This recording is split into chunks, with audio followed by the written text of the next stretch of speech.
pertanyaannya ada kasus keluarga, aslinya keluarga muslim, tapi kemudian atas satu sebab anak dari keluarga tersebut masuk Kristen gitu ya, murtad dari agama Islam, yang kemudian setelah beberapa saat bapaknya meninggalnya dalam kondisi muslim padahal ya, dalam kondisi muslim, tetapi dimakamkan atau diurus jenazahnya dengan tata cara peribadatan Kristiani ataupun orang Kristen. Nah, ini gimana hukumnya? Yang pertama saya ulas dulu dari sisi fenomena anak jadi murtad. Ini sesuatu yang besar ini, ya, sesuatu yang besar. Memang orang tua itu akan lepas tanggung jawab dari anaknya, terlebih ketika anak sudah dewasa dan dia bukan pemilik hidayah bagi anak tersebut. Ini satu hal yang perlu kita garis bawahi itu, jangan sampai salah paham. Ada orang menganggap kalau bapak itu soleh, anaknya harus soleh.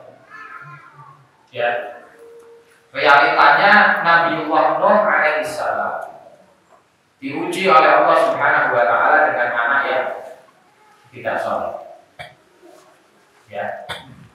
Realitanya Nabiullah Adam juga diuji oleh Allah Subhanahu wa taala, salah satu putranya juga tidak soleh. Ya. Watlu alaihim naba abnai Adam bil haq. Dan ceritakanlah kepada mereka ceritanya Nabi Adam dengan cerita yang hak. Ketika dia punya dua anak, irqarraba qurbanan. Dua anak ini mencoba untuk mendekatkan atau mempersembahkan korban. Fatuhu bila min ahadihima walau taqabbal. Ini cerita qoblan. Ya, artinya tidak jamin kalau Nabiullah Adam, istrinya Sayyidati Hawa, dua-duanya baik, yang laki soleh, yang perempuan soleh, anaknya yang tidak soleh. Nabiullah Nuh alaihissalam, bapaknya soleh. Memang kalau istrinya tidak soleh, dan ini nanti akan kita bahas. Jadi satu pertanyaan aja, nanti pembahasannya banyak. Faktor ketidaksolehan anak itu, salah satu penyebab terbesarnya adalah tidak solehnya seorang ibu. Maka Allah Subhanahu wa taala berfirman, wa daraballahu mathalan lil ladzina kafaru imra'ata Nuhin wa imra'ata Lut. Allah Subhanahu wa taala berikan permisalan bagi orang-orang kafir, ya. Itu adalah istri dari Nabiullah Nuh dan Nabiullah Lut. Dua-duanya istrinya Nabi, tapi tidak soleh. Ya, istrinya tidak soleh, akhirnya menurunkan juga anak-anak yang tidak soleh juga. Jadi faktor ini memang besar sekali ketika seorang ibu kalau tidak solehah, meskipun bapak itu soleh, bisa jadi kemungkinan besar anak itu tidak soleh. Kenapa sebabnya? Karena pendidikan itu yang pegang adalah ibu. Karena pendidikan itu yang pegang adalah ibu, maka ibu ini peranannya besar. Kembali kepada pertanyaan tadi, bapak muslim, anak malah murtad. Kita bedah dulu bagaimana kok dia bisa jadi murtad. Ya. Sebab kemurtadan itu paling besar dari lingkungan. Sebab kemurtadan itu paling besar dari lingkungan. Lingkungan bergaulnya anak. Ini keluarga muslim, harusnya lingkungan yang baik. Harusnya lingkungan yang baik, karena dalam hadis dikatakan kullu mauludin yuladu 'alal fitrah, setiap anak terlahir dalam kondisi fitrah. Fitrah itu apa? Islam. Fitrah itu tauhid. Jadi anak lahir itu fitrahnya tauhid. Fitrahnya itu ya la ilaha illallah. Maka dikatakan fa'abawahu yuhawidani. Kedua orang tuanya yang bikin anak ini Yahudi. Awinasirani atau jadikan anak ini Nasrani. Jadi lingkungan itu berperan besar. Sekarang lingkungan keluarga ini Muslim harusnya baik. Kenapa kalau justru malahan dia berpindah kepada agama non-Muslim, kepada selain Islam? Ya. Ada beberapa faktor. Yang pertama, lemahnya lingkungan Islam di sekitarnya yang tidak bisa mempengaruhi dia. Karena kalau lingkungan Islamnya kuat, artinya keluarga ini kuat di dalam menanamkan nilai-nilai keislaman, insya Allah anak akan terjadi. Insya Allah anak akan terjadi. Yang kedua adalah faktor lingkungan jauh.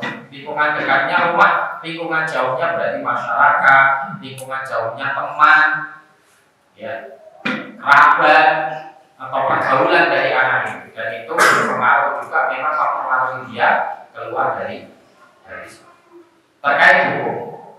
Apabila orang tua sudah mengupayakan pendidikan yang terbaik sampai usia balik, kemudian anak ini murtad setelah usia balik, dan orang tua sudah berusaha untuk melakukan amar ma'ruf nahi munkar, maka bara'atul dhimmah. Bara'atul dhimmah artinya melepas beban tanggung jawab di hadapan Allah. Karena tadi sudah kita jelaskan, orang tua tidak berhak atas hidayah anaknya. Orang tua tidak punya hak atas hidayah anaknya. Kita itu ikhtiar saja, Pak. Kita didik anak sekarang itu ikhtiar saja. Masalah hasil kita serahkan, tawakal kepada Allah. Maka pentingnya doa itu di situ. Pentingnya doa, terkhusus kita panjatkan terus-menerus tanpa henti kepada anak kita. Karena memang dalam pendidikan itu bukan kehebatan kita saja. Belum tentu seorang ustaz hafal Quran, hafal hadis, hafal dalil, punya banyak ilmu, bisa menjadikan anaknya semuanya soleh. Ya. Kalau bukan ke atas taufik dari Allah Subhanahu wa Ta'ala. Nah, kita diajari doa.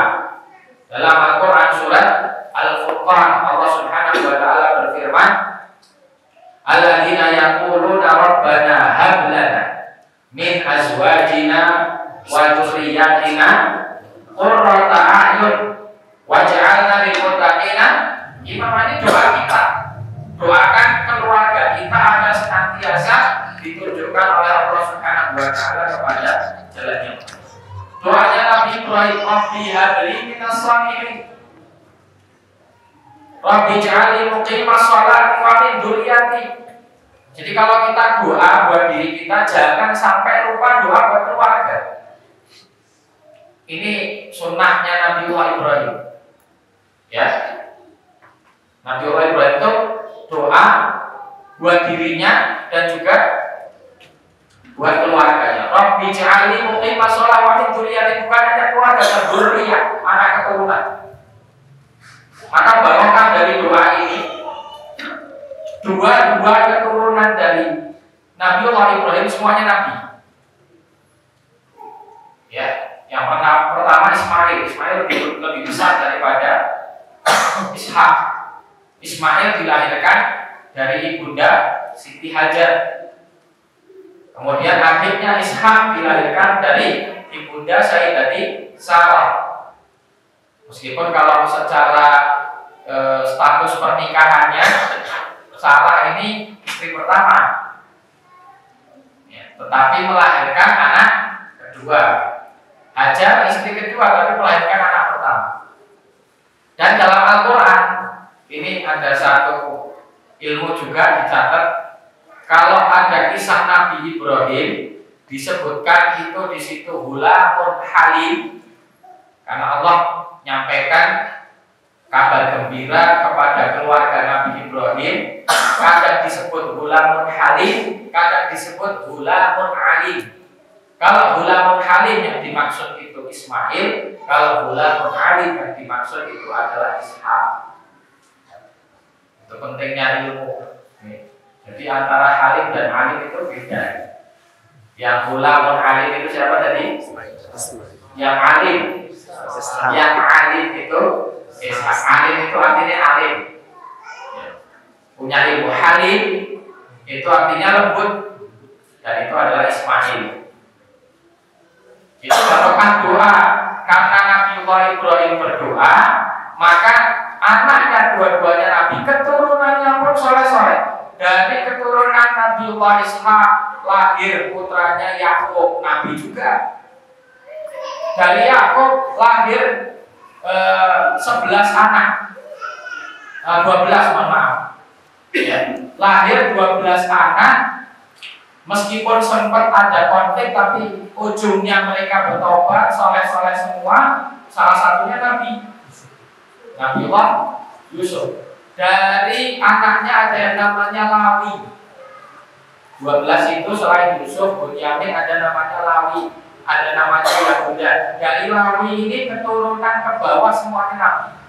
Jadi Nabi-Nabi Bani Israel itu terlahir dari keturunannya Lawi. Ini makanya kemudian dikatakan bahwa Nabi Ibrahim itu Abul Anbiya, bapaknya para Nabi. Karena anak-anaknya keturunannya semuanya Nabi. Dari Nabiullah Ismail turun sampai kepada Nabi Muhammad SAW. Ini barokah doa. Kembali kepada tadi, kita didik anak itu ikhtiar. Yang menjadikan dia baik atau tidak baik itu adalah Allah Subhanahu wa Ta'ala. Maka jangan pernah putus untuk berdoa, mendoakan diri kita, keluarga kita, anak keturunan kita agar semuanya soleh dan soleh. Tadi kita masuk ke hukum. Kalau orang tua tadi sudah berupaya sekuat tenaga maksimal, tapi anaknya kok tetap murtad, dan setelah balik maka orang tuanya nggak bisa. Tapi kalau orang tuanya nggak pernah didik, nggak pernah mengenalkan agama, nggak pernah mengarahkan kepada Islam, kemudian dia murtad, orang tuanya juga kena. Nah, terus sekarang yang ditanyakan tadi sebetulnya kan hukum ini di prosesi dalam kematiannya dengan proses ritualnya orang Kristen dikubur secara Kristen, itu hukumnya seperti apa? Ada dua, hukum di dunia atau hukum di akhirat. Kalau hukum di dunia, dosa bagi orang Muslim sekitarnya. Dosa bagi orang Muslim sekitarnya, karena pengurusan jenazah itu hukumnya fardu kifayah. Apa itu fardu kifayah? Apabila ada yang sudah melaksanakan, gugur kewajiban bagi yang. Dan ini kok bisa tidak diurusi dengan cara Islam, maka dosa semua. Kemudian yang kedua, bahwa anak itu tidak berhak sedikitpun atas bapaknya, meskipun dia anak. Kenapa demikian? Dalam Islam, ketika seseorang itu beda keyakinan, beda agama, maka putus sudah hubungan pernasabannya. Bahkan ketika bapak ini meninggal, anak tidak berhak mewarisi harta bapak. La yarisul mu'minul kafir wa la yarisul kafirul mu'min. Dalam hadis, orang kafir tidak mewarisi hartanya orang mukmin, orang mukmin juga tidak mewarisi hartanya orang kafir. Maka hubungan kekeluargaan itu sebenarnya putus. Nasab yang artinya secara hak-hak kenasaban, tetapi hak sohbah ataupun kewajiban untuk berbuat baik, kewajiban untuk kalau anak kepada bapak, bapaknya yang kafir, anaknya yang muslim, maka anak tetap menghormati, tetap tidak durhaka dalam artian tidak berbuat kasar. Maka Al-Quran mengatakan wasahibuma fid dunya ma'rufah. Ya. Tapi secara nasab tadi, termasuk kepada pengurusan jenazah, si anak ini nggak berhak sedikit pun untuk mengurusi jenazah. Yang wajib adalah orang muslim sekitar. Nah, terus bagaimana nanti hukum dia di hadapan Allah Subhanahu wa taala dengan proses yang demikian rupa? Ya, ini tentunya terkait tentang masalah fikih. Ya.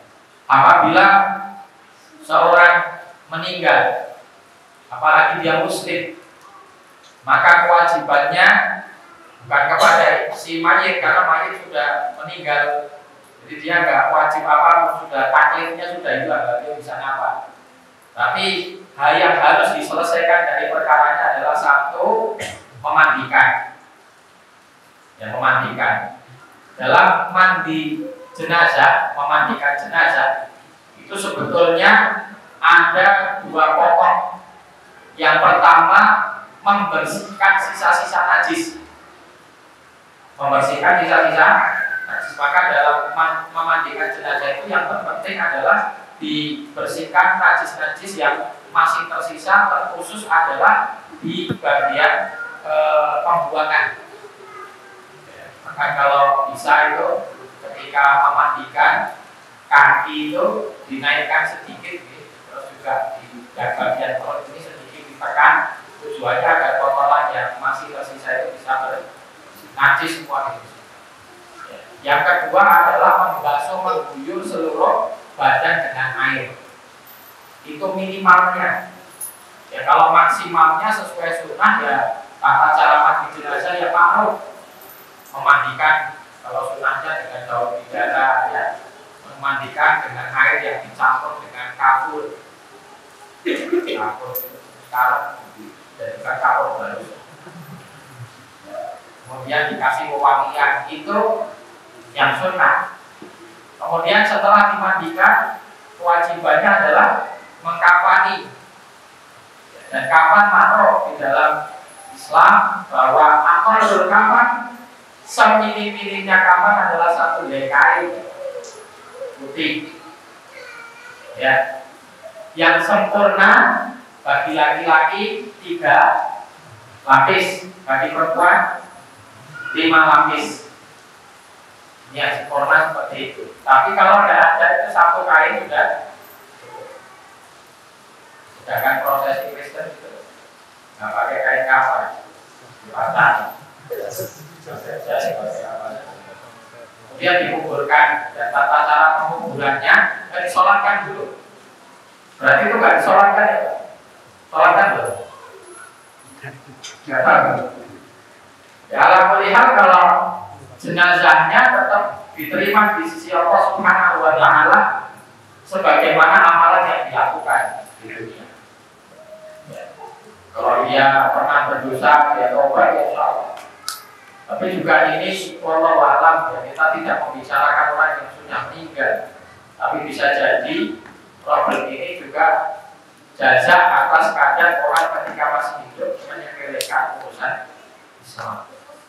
Hingga akhirnya sampai meninggal dia diurusi meskipun secara keyakinan akidahnya muslim, tapi diurusi prosesinya secara prosesi positif. Jadi itu yang hukum terkait masalah tadi.